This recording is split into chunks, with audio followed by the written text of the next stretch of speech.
E magari per sistema o sistema che tutta una magari che magari solo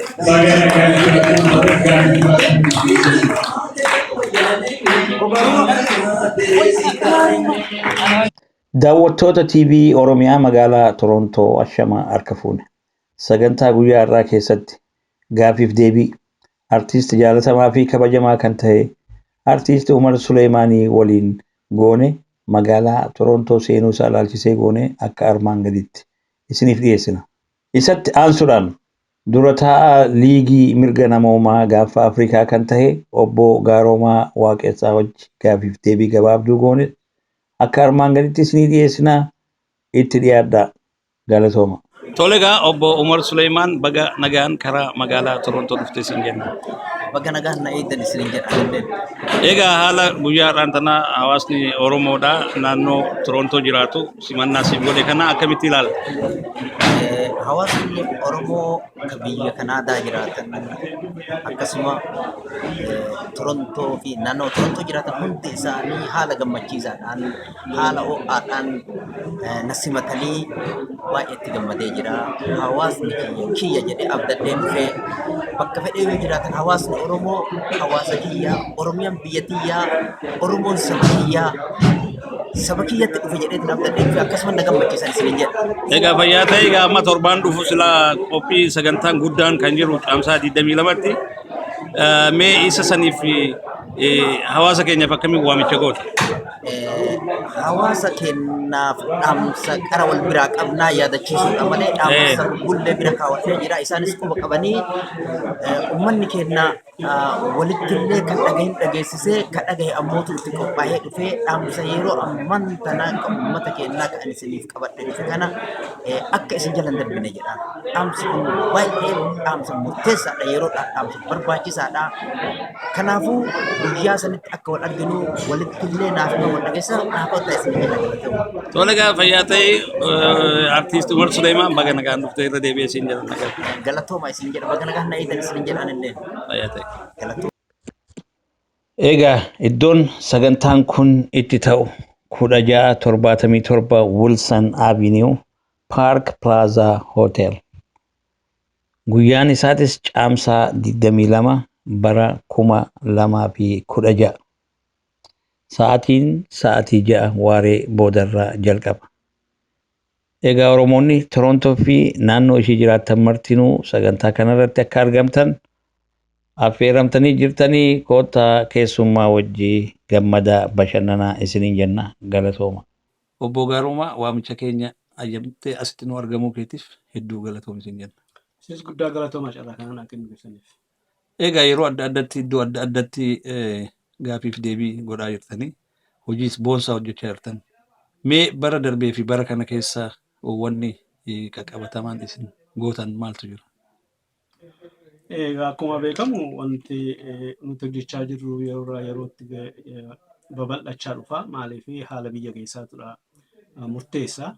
Kanaaf waa'ee mirga namummaarraa hojjennutti biyya keessaa tasgabbiin hin jiru taanaan yookiin immoo jeeqama jira taanaan yookiin immoo mootummaan deemsisa taanaan hojiin keenya babal'achaa jira jechuudha. Kanaaf barana irra caalaa ji'a ja'aatii asitti sochii uummata Oromoo biyya keessaa sochii uummanni mirga isaaf jedhee falmachaa jiru waliin wal qabate mootummaan amma jiru kun mootummaan Itoophiyaa miidhaa guddaa uummata irraan gahaa jira. Uummata hiriira ba'anitti irratti jechaadha. Namoota mirga isaanii gaafachuuf ba'an irratti jechaadha. Kanaaf hojiin nuti hojjennu irra babal'isee kanaaf yeroo ammaa kana bar'een gaddaarra caalaa bara lama dura caalaa immoo barana hojii muddama keessa jira jechuudha. Kun jechuun maal jechuudha? Faana buunee wanta jiru gabaasuudha. Akka mootummaattis barreessinee akka mootummaan kanarraa qusatu gochuudha. Kanaaf hojiin keenya babal'achaa jira jechuudha. Egaa akkuma beekamutti keessattuu eegalli bara kanaatii fi bara darbees yoo ta'e baqattoonni Oromoo baay'een kan lakkoofsan hedduu ta'an galaana nyaatamaa jiru. Isa kana miidiyaan adda adda illee yeroo dubbatu Oromoodha jedhee dubbachaa hin jiru. Yookaan Somaalee jedhan yookaan Eertiraa jedhan yookaan maal jedhan. Warreen immoo balaa kanarraa hafanii iddoo adda addaatti kooluu galtummaa gaafatanii jirantu jira. Warreen rakkoo gurguddoo keessa seenaniitu jira. Isaan san karaan isin mootummaa adda addatti beeksisuudhaan isaan naannoo silaa jiranirraa naannoo irra seef ta'etti akka muuf godhan tattaaffiin isin gootan jira. Akkuma beekamu baqattoonni Itoophiyaa keessaa bahanii harka 80 keessaa harka 100 keessaa 80 Oromoodha. Kanaaf Oromoonni laga keessatti nyaataman kun yookiin immoo bakka adda addaatti danqamanii jiranii maqaa Itoophiyummaatiin akka waamaman. Baqattoota Oromoo osoo hin ta'in baqattoota Itoophiyaa irraa jedhaniitu waamuu jechaadha. Somaalee Itoophiyaa jedhanii waamuu jechaadha. Garuu baqattoonni akkuma beekamu 100 keessaa 80 Oromoo waan ta'aniif kana qofaayyuu osoo hin ta'in Oromoon naannoo biyya Itoophiyaa sanatti iyyuu irra caalaa kan baqataa jiran isaan waan ta'aniif iddoo adda addaatti irra caalaa jaatiitti baay'inaan bahaa jiru. Kana nuti ammayyuu taanaan irra deddeebi'ee himeedhaanii carraan agadheetti Oromoon biyya isaa gadhiisee bahuu hin qabu kan jedhu qabaanii. Garuu erga bahanii immoo erga miidhaan irra ga'ee mootummoota adda addaa wajjin UNHCR wajjin illee waliin haasaa turre. Amma jidduu kana kan odeeffannoo dhagayetti gara namoota 800 Oromoon keessaa gara 600 kan jiru. Noorweeyitti deebisuuf gara biyyaatti deebisuuf jiru isarratti illee hojjechaa jirra jechaadha. Kanaaf faana buunee hamma nuu danda'ametti baqattootas iddoo jiranitti Ijiptii keessa gara Fincoo gara wannooti yeroo deemanii gara Itaaliyaatti jedhanii warra dhuman kana naannoo Maaltaa bakka adda addaa jiru. Afrikaa keessa irra caalaayyuu biyya adda addaatti hidhamaa jiru jechaadha. Kanaaf hamma nuu danda'ametti mootummaatti iyyachuu irra jirra jechaadha. Wanti gochuu dandeenyu isaaniin uummanni kun rakkina guddaa waan qabaniif biyyaa ba'an jechuu qofaadha wanti dirqisiisuu dandeenyu hin jiru. Kanaaf isaan faana buunee haala biyya keessa jiru irraatiin gaditti miti.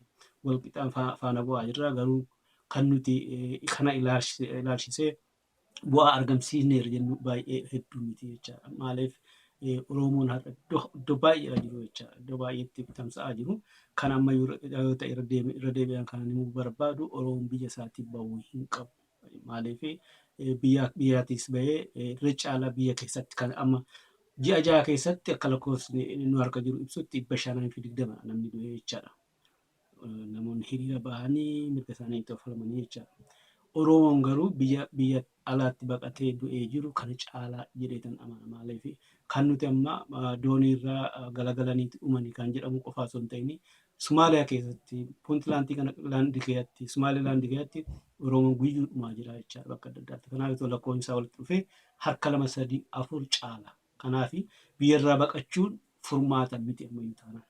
Furmaatas miti nagaa isaaniif hin argu yookiin immoo rakkina biyya keessa jiru sanarraa isaanii furmaata akka furmaataatti akka fudhanne barbaada jechaadha. Kana ammayyuu deebi'an isaan gaafadha jechaadha.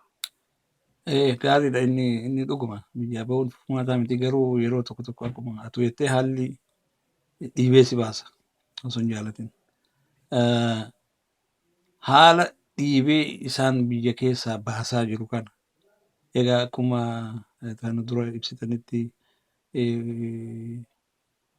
naannoo United Nations fi maal keessa akka waajjira xiqqoo qabdanidha.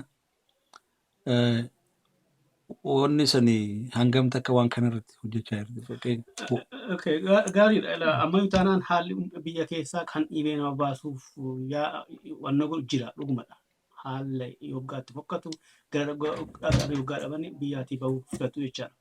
Amma yeroo ammaa kana garuu akkasitti ilaalaan jiru ani maaliif uummanni Oromoo yeroo ammaa kana biyya keessa jiru eenyumtiyyuu isatti tolee kan jiraataa jiru hin jiru jechaadha. Kanaaf ammas taanaan uummanni biyya keessaa bahaa jiru akka fe'eeyyuu yoo ta'e rakkinni yoo jiraate illee biyyoon sana keessatti uummata isaa wajjin maaliif yeroo ammaa kana uummanni ka'ee furmaata ofii barbaaddachaa jira.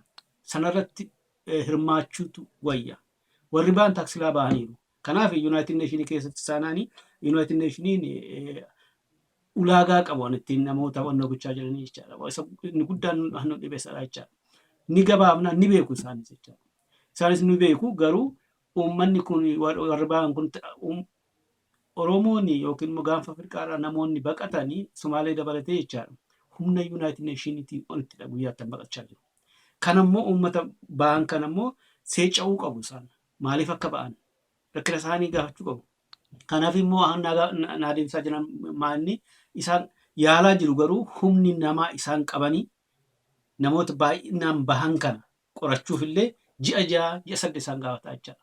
Tokko isaanii inni gochuuf. Kanaaf namoonni akkuma bahanitti, akkuma jiranitti, akkuma dhufanitti fuudhanii kaampii tokko keessa naquun hin danda'amu seerumaan hin jiru akkasii. Kanaaf tokko isaanii qorachuu qabu, waraqaa isaanii ilaaluu qabu. Kun immoo yeroo fudhataa jechaadha. Kanaaf kana gidduutti Oromoon gaaga'amaa jiru jechaadha. Kana yeroo hunda na adeemfamu hojjechaa jirra, dhiisnee hin jirru. Garuu yeroo gaafanna maaliif humna namaatti qaqqabnaa namoota kana kan gahuu kan jirudha jechaadha. Tole akkuma jettetti wanni barbaachisu yeroo qofallee osoo hin ta'in diinagdeellee isin barbaachisa. Waan kanarratti hangam takka hawaasni Oromoo kan naannoo adda addaa jiru isin bira dhaabbachaa jira. Okay, amma gara Human Rights League'itti deebi'aa jirta jechaadha. Dhugumadha nuti ammas taanaan ji'a kana keessa yookiin immoo ji'a 2-3 darbanii bakka baay'ee deemuu qabna turre jechaadha. Maaliif haalli Itoophiyaa keessa jiru, Oromiyaa keessa jiru yeroo ammaa kana dhaabbolee namoota dhaaba kana keessa hojjechaa jiran han bakka tokko teessu miti. Maaliif namoota qunnamuu qabna, haala jiru ibsuu qabna turre jechaadha. Kanaaf dhuguma liigiin mirga namoomaa karaa baajetaa yookiin immoo karaa horii baay'isee rakkina guddaa keessa jira. Kanaaf ammas taanaan ka horiin kun waan hin argamneef dhaameera jechuu osoo hin ta'in iddoo jirutti socho'aa jirra. Garuu hanga deemuu dandeenyu, hanga gochuu dandeenyu gahaa hin jiru. Maaliif sababa maallaqaatiin jechaadha. Kanaaf uummanni Torontoo qofaa osoo hin ta'in namoonni gaaffiif deebii kana dhaggeeffatanii iddoo adda addaattis facaasaa jira wanta ta'aa jiru yookiin immoo waggaa 9ffaa keenyadha amma jechaadha. Waggaa 9ffaa keenya kabajachaa jirra. Kana ilaalchisee namoonni hamma isaaniif danda'amu dhaaba kana cinaatoo dhaabbatanii baay'isni eeggamanna. Mee egaa amma kanumatti seenna sagantaatu jira jenne torbaan dhufu. Gaaf 20 caamsa 24. Isa kana mee guyyaa yeroo iddoo fi maal akka ta'uu deemu yoo daawwattoota keenyaaf. Gaarii caamsa 24 waggaatti kan guyyaa dhaabni kun itti hundeeffamedha. Waggaatti kabajanna.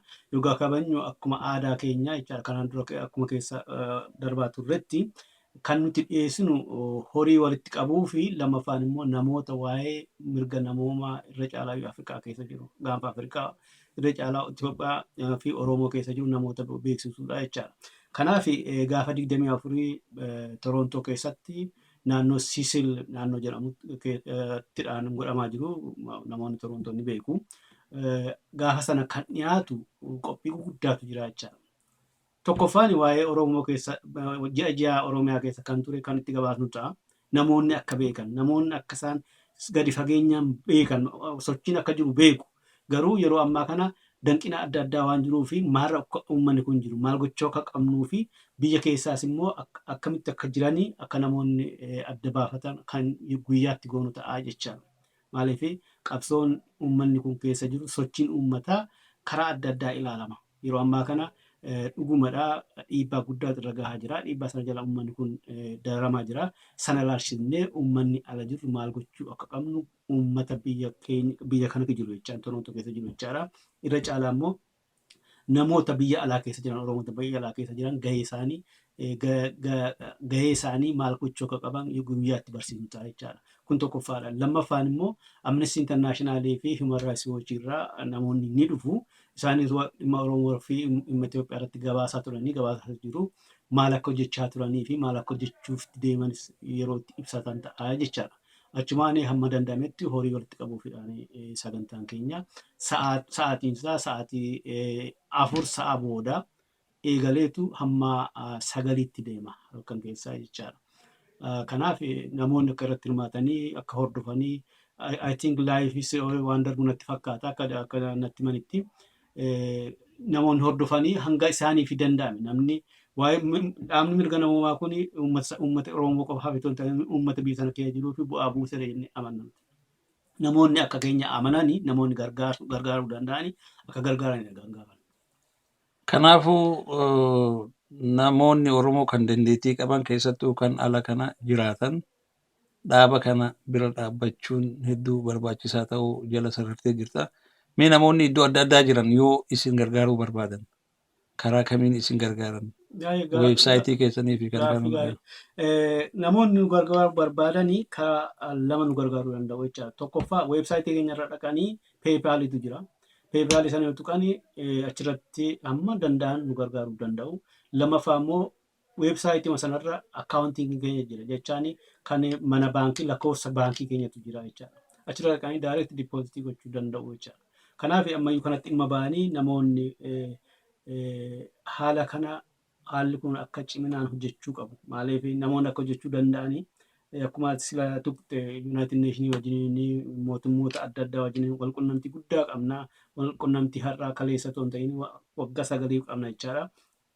Bira deemnee wanta ta'aa jiru Oromiyaa keessatti uummanni akkamitti akka jiru, uummanni hammamtu du'aa akka jiru, biyyarraa namoota meeqatu baqataa akka jiran, maaliif akka kana ta'aa jiru beeksisuun baay'ee barbaachisaadha. Aseenyi waraqataatiin yookiin barreeffamaan beeksisuu qofa otoo hin ta'in qaamaan irratti hirmaatanii yookiin bira ga'anii waan kana himuun addadha. Baay'ee adda waan ta'eef kana akka gochuu dandeenyuuf gargaarsi nuuf murteessaadha.